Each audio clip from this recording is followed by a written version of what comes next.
ইনি হচ্ছেন ডক্টর জয়শ্রী লাহা, আমার কলেজের প্রিন্সিপাল ম্যাম। আমাদের কলেজে চাইল্ড কেয়ার রয়েছে, তো মেয়েও চাইল্ড কেয়ারেই থাকে। যেদিন থেকে চাইল্ড কেয়ার খোলা হয়েছে তখন থেকে কোনো প্রোগ্রাম হয়নি, তাই ম্যাডাম বললেন এই ছোট ছোট কচি কাচাগুলোকে নিয়ে একটা ছোট্ট করে প্রোগ্রাম করা যাক। সেই মতো ম্যাডাম আজকে এসে পৌঁছেছেন চাইল্ড কেয়ারে। এসেই ম্যাডাম সব কচি কাচাগুলোর সঙ্গে দেখা করেই মেহুকে কোলে তুলে নিলেন। কোলে নিয়েই ম্যাডাম বলছেন, তোমার ড্রেসটা আর আমার শাড়িটা কিন্তু খুব ভালোই ম্যাচ করেছে। এখন চলছে কেক কাটার পর্ব।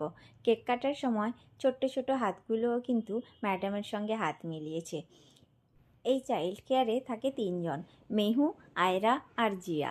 আর এদেরকে দেখাশোনা করার জন্য এদের 2 জন মিস রয়েছে। মিসরা কিন্তু এদেরকে খুবই ভালোবাসেন। অফিস আওয়ারে এই মিসরাই কিন্তু আমাদের ভরসা। এখন চলছে অনুষ্ঠান পর্ব। এরা যেহেতু অনেকটাই ছোট, তো জানি না কি অনুষ্ঠান করবে বা কি পারফরমেন্স করবে। তাও মেহুকে দেখছি একটু একটু করে নাচ করতে শুরু করেছে এবং বন্ধুদেরকে ডাকছে যাতে ওরা নিজেদের মতো করে নাচ করতে পারে। কেউ আসছে না দেখে প্রিন্সিপাল ম্যাডাম নিজেই মেহুর সঙ্গে একটু একটু তাল মেলাচ্ছেন। এরপরে মেহু জীবনের প্রথমবার প্রথম পুরস্কার নিচ্ছে প্রিন্সিপাল ম্যাডামের হাত থেকে।